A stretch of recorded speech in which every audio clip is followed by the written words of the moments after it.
Welcome back to Protecting Our Freedoms podcast. I'm your host, Joy Votrobek, here with my co-host, Mark Renehan. How are you, Joy? It's been a long time since we've done a show. It's good to be back. Is. I might be a little rusty, Mark. That's all right. We can be a little rusty.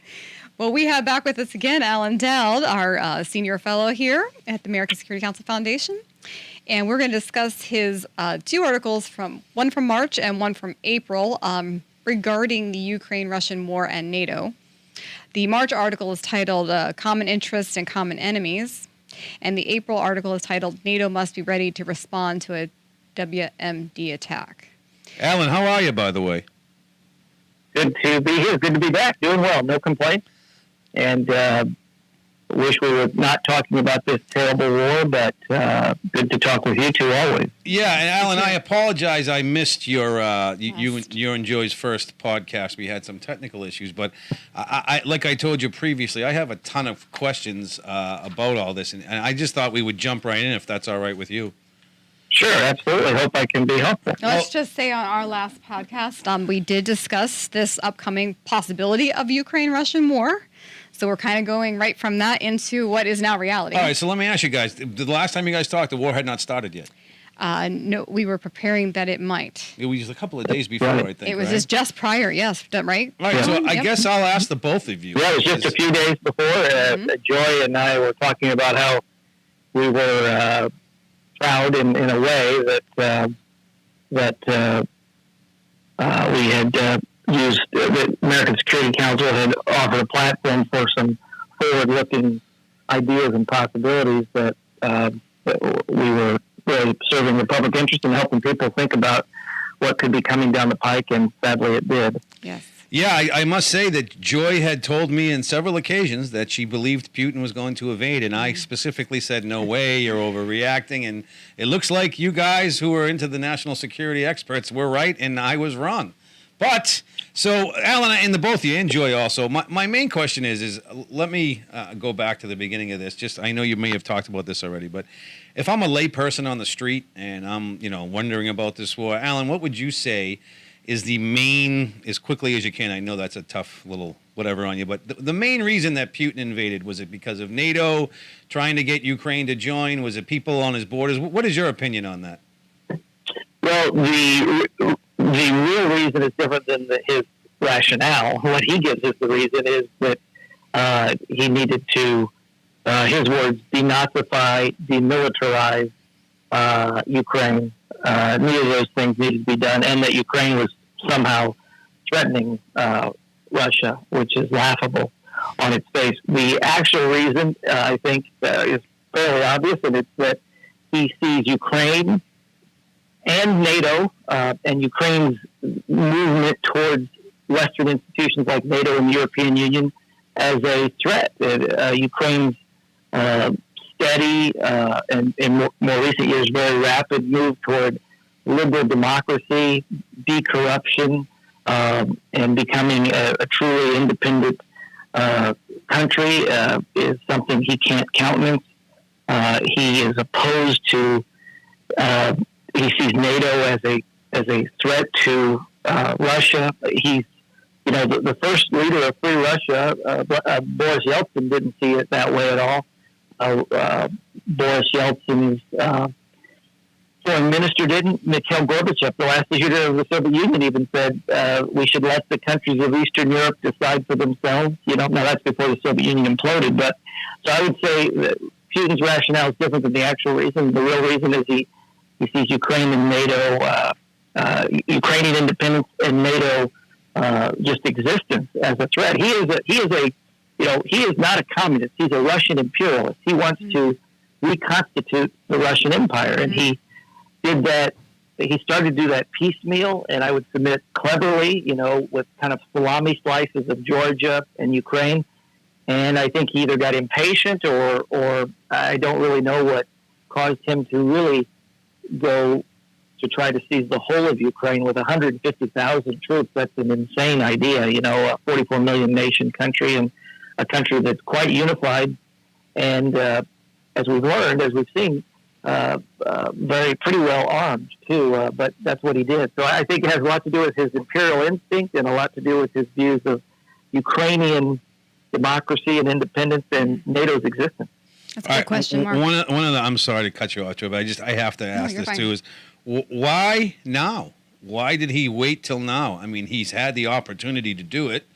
I personally was shocked when it happened because I just kind of thought it was the news, looking to stir up a new headline. And when it did happen, I was just. Mark, you're in good company. Joy and I were correct, but we were in the minority. A lot of people who follow national security closely were shocked, and they've talked about that, being shocked that because Putin was thought to be, and I never really subscribed to this, but Putin was thought to be basically a cunning, highly rational, long-thinking, long-view chess player, and was always outmaneuvering us in the West, the United States in specific. What I really think Putin is a gambler, and he was on a hot streak, and he rolled the dice, thinking that hot streak would continue, and that the West was either West being especially NATO, either somewhat divided or fractured after the really bad end of Afghanistan, or very inward-looking and focused on itself as it was trying to recover from the pandemic. And I think he rolled the dice one too many times, and the gambler lost. He really isn't a chess player. He's a gambler. So I think when you say why now, I think he may have just kind of surveyed the landscape and concluded wrongly that NATO might have been wobbly or fractured, and that the West was just focused on pandemic recovery. I think specific to Ukraine, he viewed Zelensky as a lightweight, as a person that was not.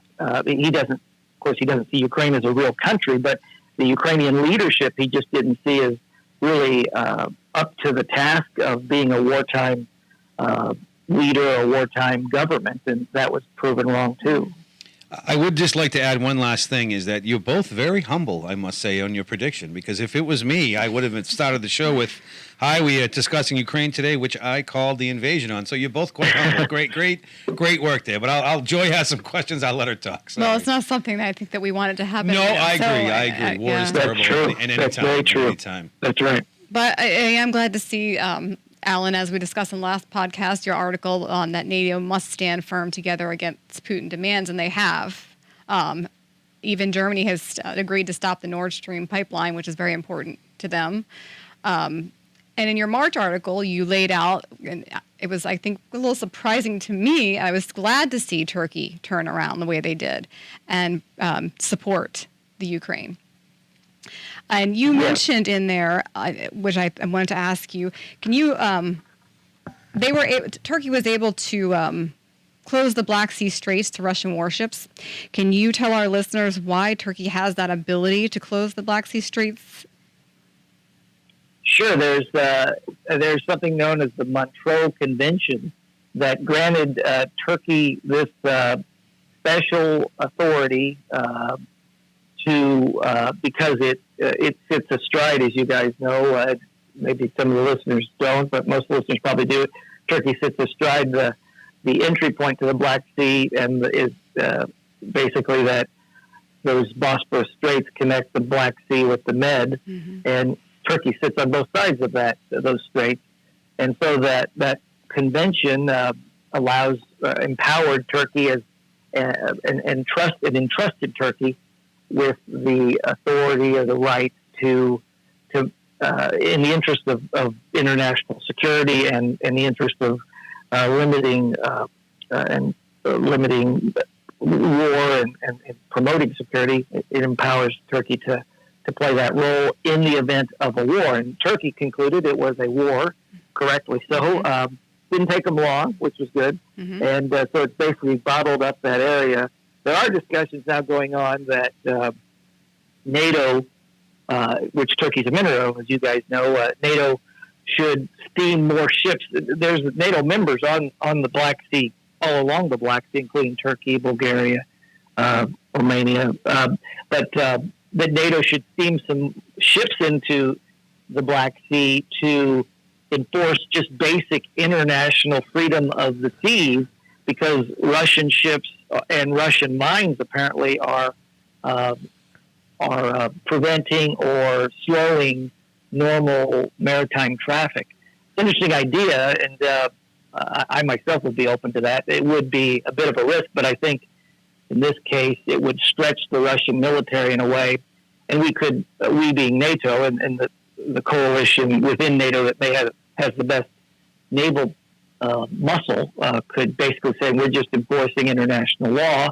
This isn't an act of war that we're committing. We're just making sure that these nations on the Black Sea have the freedom of the seas, which has been, basically part of the way the world has worked for centuries. And it was a core principle of, as you guys know, Woodrow Wilson's post-war peace plan and of FDR and Churchill's Atlantic Charter. It's really a key part of, heck, the United States went to war under Jefferson over freedom of the seas. It's really been part of American policy forever. So that's a little side issue, but the Montreux Convention is important, and Turkey plays that role. Okay, thank you for that explanation.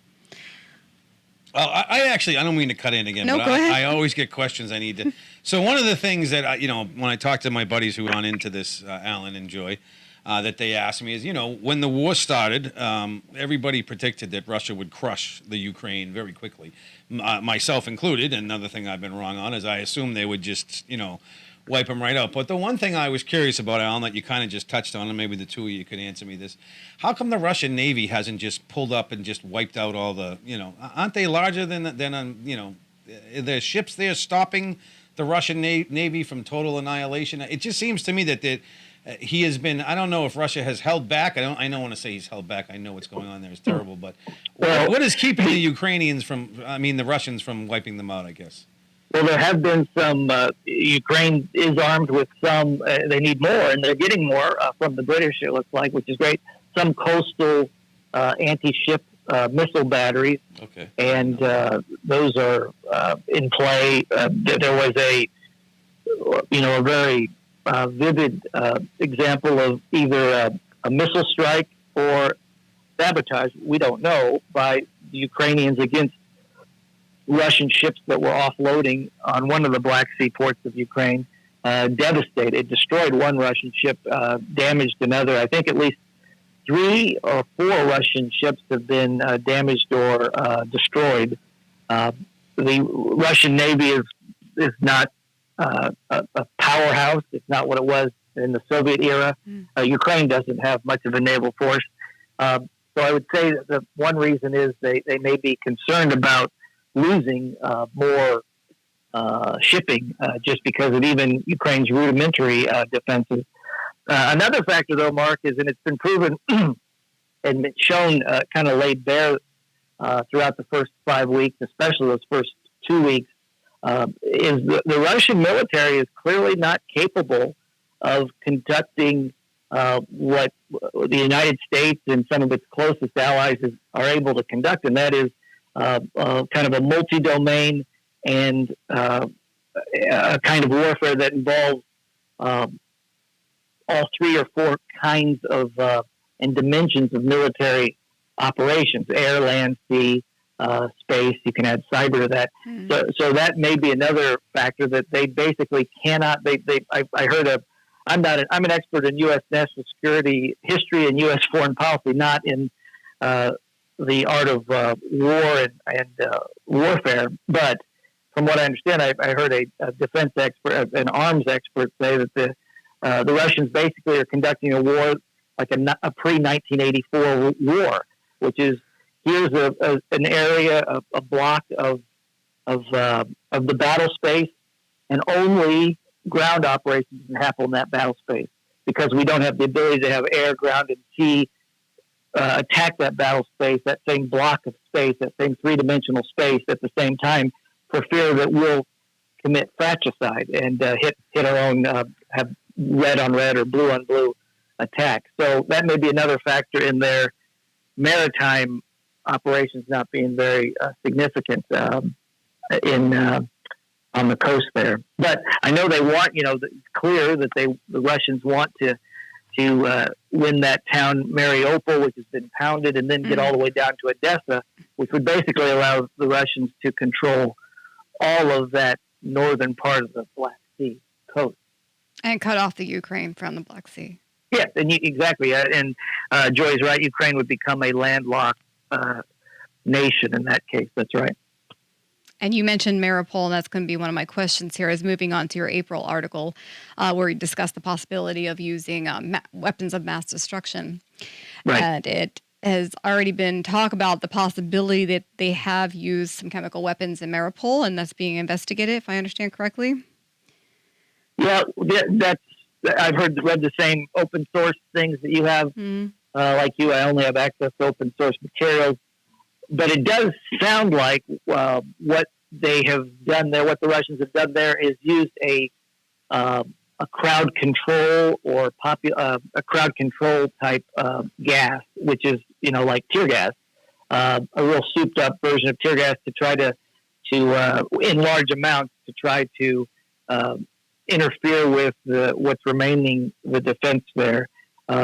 Something more than that, something above the threshold, that is not, that while that is a chemical, that would not be considered a WMD. As you know, tear gas is used in all kinds of places, and it's not pleasant to be around. That's what some people are including, I mean, not Russia's friends or fans, including those in NATO and even some in Ukraine, say that it doesn't look like it's a full kind of WMD.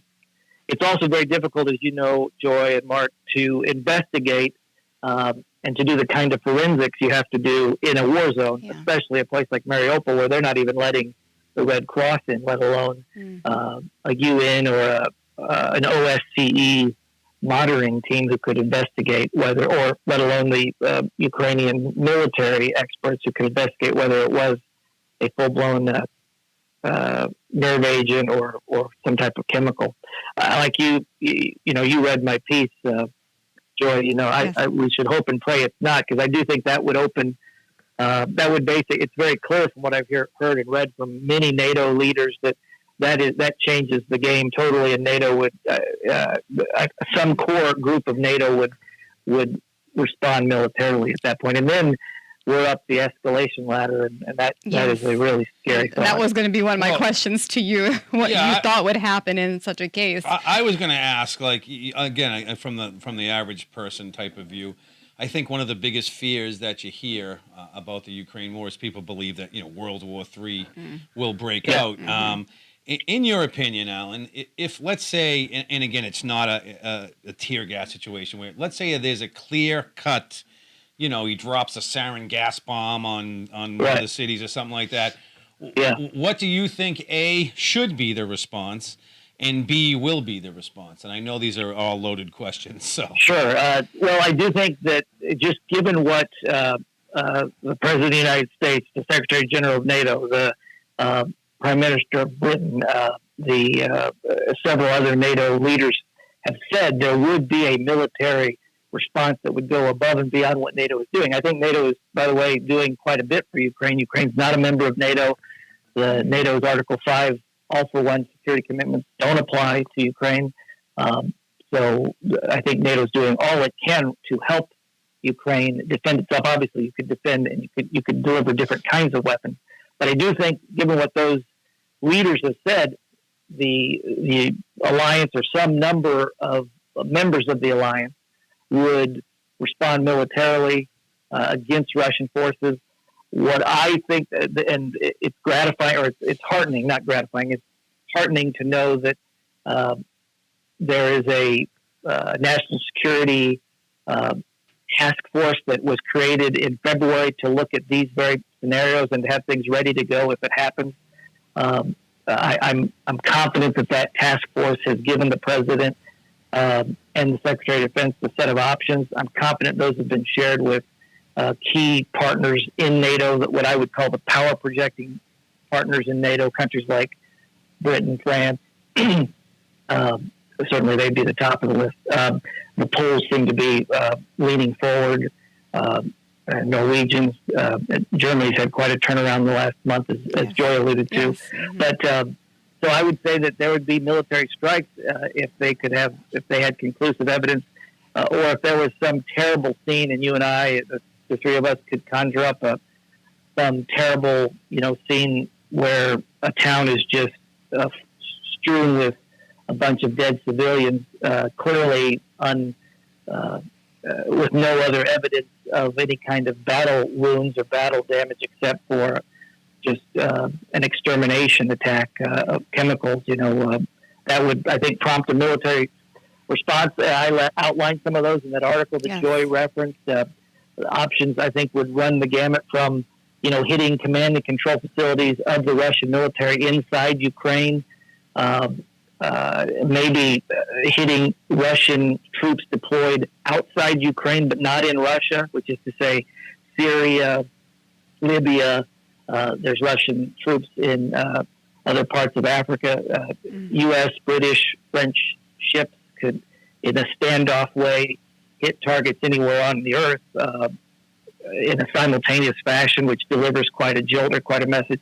Same thing could be done, with air power without flying into the war zone itself. So those kinds of things come to mind. The worry I have about cyber would be that it's hard to all of this is about messaging and signaling, and I'm pretty confident that there's been a lot of messaging and signaling under the radar and behind the scenes that we haven't seen. The Russians saying, don't cross this line, this is a red line for us, and the NATO saying, don't cross this line, this is a line for us.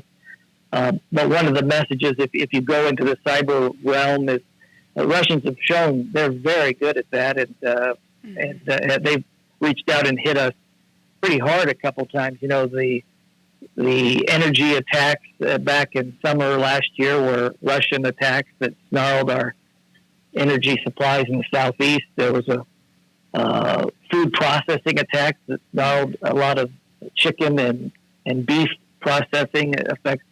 Those are things that really affect America's or any country's ability to survive. So cyber is another place that could happen. But I would hope it would not get to that. I'd hope it not get to a kinetic strike. But I think all bets would be off if they use chemical weapons. Yeah. And he could. I mean, Mark, said a moment ago you were surprised that he invaded the whole of Ukraine. So were a lot of other national security experts, Mark. So you're dealing with a guy that he has already surprised people several times. And if he feels like he's in a corner, if he feels like his army, and it has been decimated, it has been beaten up to the point that there's nothing to lose, that's a dangerous place for him to be. And that's why I said we really don't want to make him feel like there's nothing to lose. Right. We want to give him off-ramps or signals that say there's opportunities to get out of this mess, but there's opportunities for it to become a lot worse. And it will end badly for you, Vladimir, worse for you than it will NATO. Now, do you think, you mentioned earlier that the British had supplied the Ukrainians with, anti-ship missiles from the, and I think I've heard, and I don't know what to believe on the internet, but I've heard, some countries have supplied Javelin missiles, others have supplied Stingers. Do you think that Putin might react to that? Like, I don't know if it was me and I was a lunatic communist dictator and somebody was giving my people I was invading weapons against me, I'd be like, we need to get them too. Do you think that that's a concern, or do you think, he obviously is well aware that the West is helping the Ukrainians, and on top of that, and then I'm going to be quiet, I promise. Do you think we are helping? You mentioned space. Do you think our satellites, which can tell you where there's a bug moving, are telling, giving the Ukrainians intelligence? I know there's no way to prove that, but.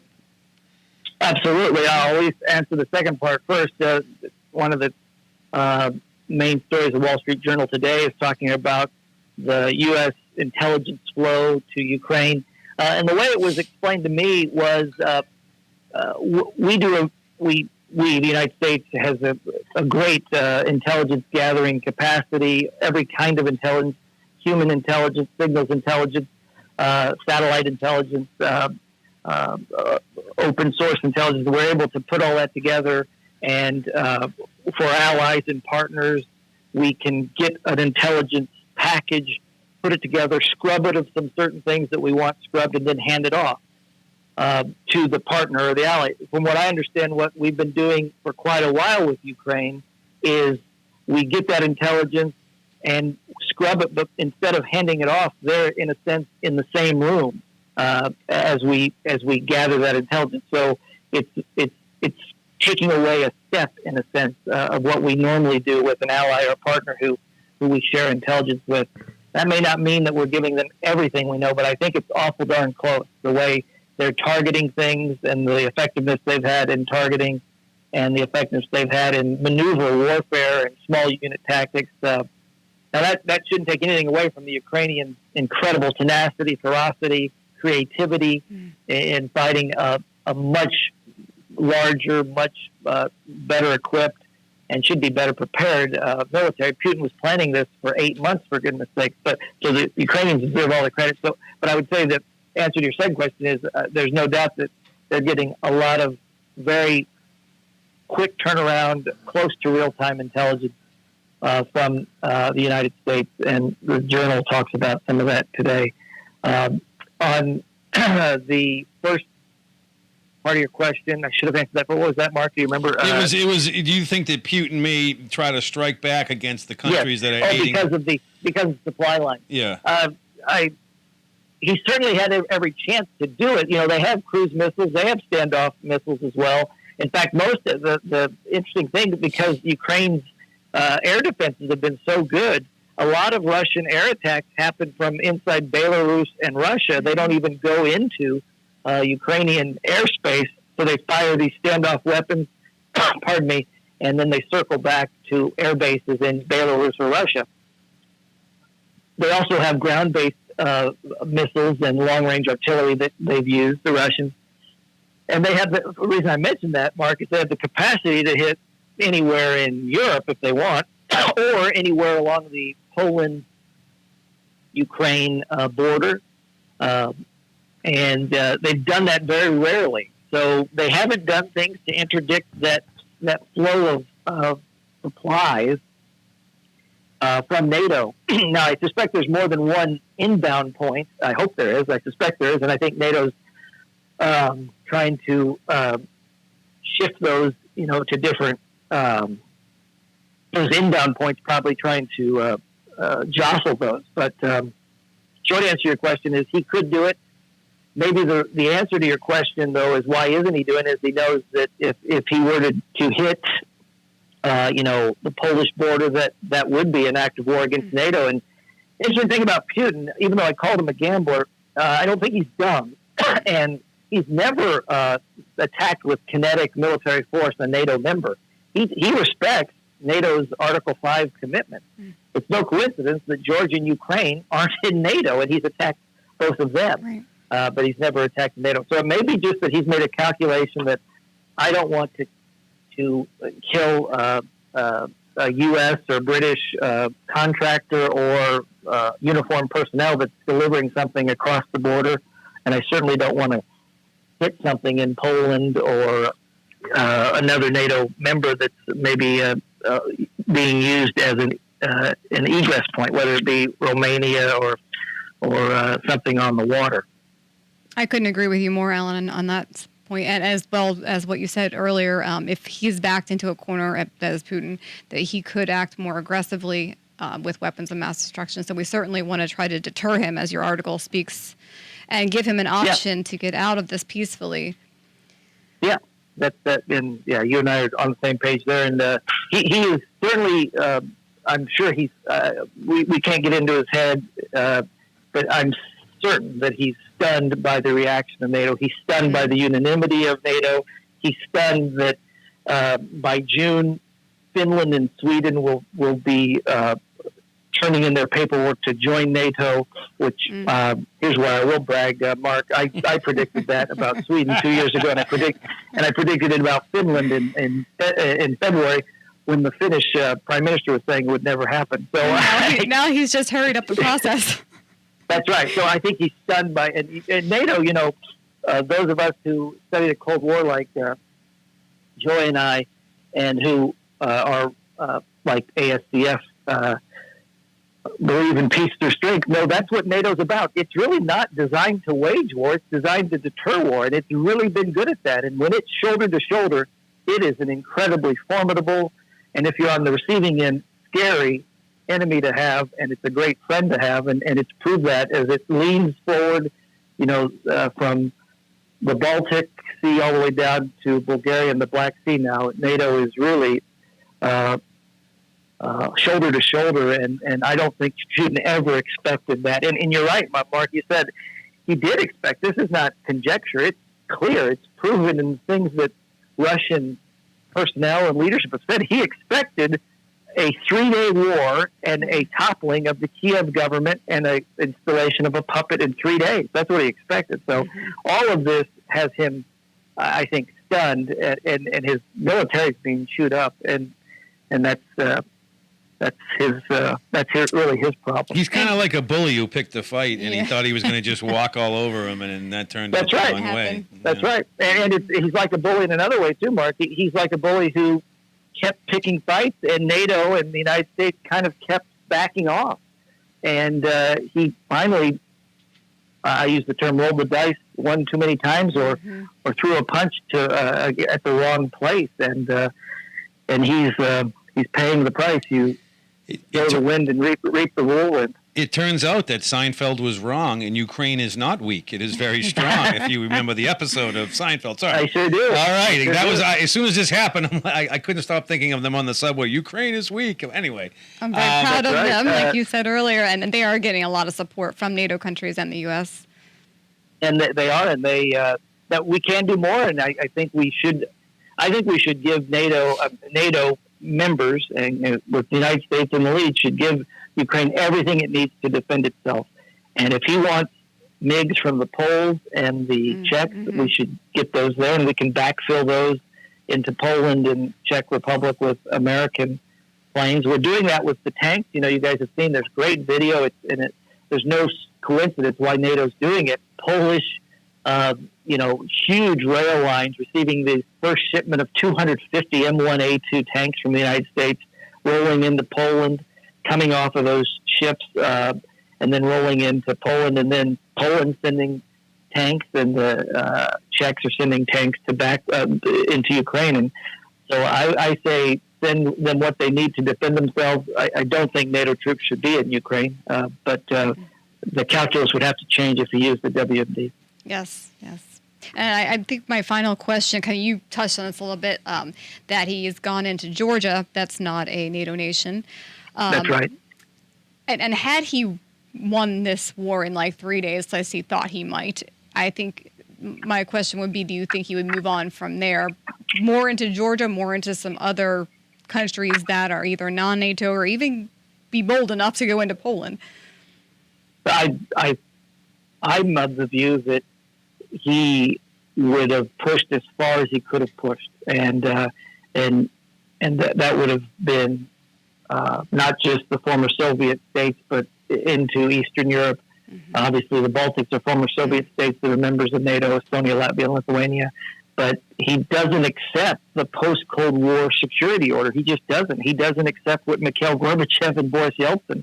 And I say that because those are Russian men. One was the leader of the Soviet Union, one the leader of the Russian Federation, that were reasonable people who understood that the world had changed dramatically in 89, 90, 91, 92, 93, and conceded that the world was different. And he is not like them. He is a Russian imperialist. He wants to revise, and I think he would have, if he hadn't been bloodied in Ukraine, he definitely would have pushed further. Now we see, by the way, Joe, you mentioned Georgia. There's efforts now in Georgia to take back those two provinces that he stole in 2008. You and I talked about the 2008 war, which lasted 7 days during the Olympics of 2008. And I wouldn't be surprised if they're able to do that, because he's pulling troops out of those provinces, Abkhazia and South Ossetia, because he needs them, and he can't reconstitute his force. Here's an interesting number. From what I understand, the United States, at the height of the Afghanistan-Iraq commitments, U.S. had something on the order of 30%, 34% of its ground forces committed, globally, ground forces committed to those theaters. Russia in Ukraine, next door to Russia, on the border of Russia, has somewhere on the order of 80% of its ground forces committed to this war. And so that just gives you a sense of how stretched, how thinly stretched they are. And then now we see, they may have lost as many as NATO numbers. These aren't Ukraine numbers. 10 to 15,000 troops dead, 30,000 wounded to the point that they can't be put back into the fight. You just can't reconstitute, combat brigade teams is what we call them, or you can't reconstitute them fast enough. And if you're just going to throw conscripts at this Ukrainian, this tenacious nation of, it's literally a people's army of 40 million people that are fighting for their nation. If you want to know whether a nation is really united, attack it. You'll get to see if it's really a nation, And if a nation's attacked and it obliterates and fragments like Libya, Iraq, Afghanistan, it's not much of a nation. If a nation is attacked and it unites and coheres like Ukraine, that's a real nation, And it's I just don't know how he can, except by just using brute sheer force and getting into a long, hard war of attrition, can do much more than take or control what he already has. With Putin down to 80%, he's losing. We should attack him now while we have the chance. I'm kidding. Well, Alan, we can't thank you enough for stopping by and talking about Ukraine. We would love to actually talk to you probably a little bit more about this because I don't know when this is going to end, and I'm sure we'll have more to discuss on it at some point.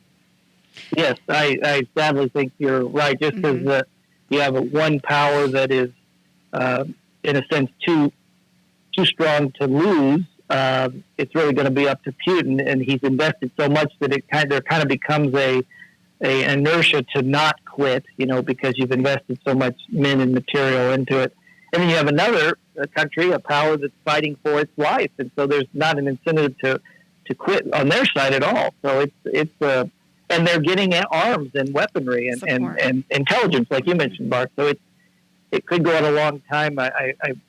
There were signs or glimmers, with the outlines of a peace deal 10 days ago. That sounds like those have been kind of put on hold because of the brutal things that have been discovered in Bucha outside Kiev, and the things that are happening in Mariupol. So I can't blame the Ukrainians for not wanting to sit across the peace table from them. And they may think that they could win this too, and they certainly I'm sure that they can prevent Putin from winning. I don't know if they can win all of their country back. I would love for them to be able to get those eastern areas back. I don't see how they get Crimea back, but they could get those eastern areas, the Donbass region back. But it's going to be brutal and bloody, and I'm happy to talk more about it sometime. The next piece I'll send to you, Joy will review that and post that. I think it's going to be about NATO's growth spurt. NATO is going through a new growth spurt. Finland, Sweden, other countries are trying to rally, get under the NATO umbrella, which makes a lot of sense. Excellent. We'll continue this podcast on to it in the next one and discuss that more in depth with you. Alan. Thank you very much. And for everybody watching, this was Alan Dowd, our senior fellow here at the American Security Council Foundation, and we were discussing the Ukraine. You can find Alan's most recent articles on our website at www.ascf.us. Joy, do you have any closing words for us? Thank you all for listening again, and please join us again next time as we bring you the stories on protecting our freedoms. Thanks a lot, Alan. Have a great day. Thank you, Alan. I enjoyed it as always. Enjoyed it. Have a good afternoon. Excellent. You too, sir. Thank you. Bye-bye.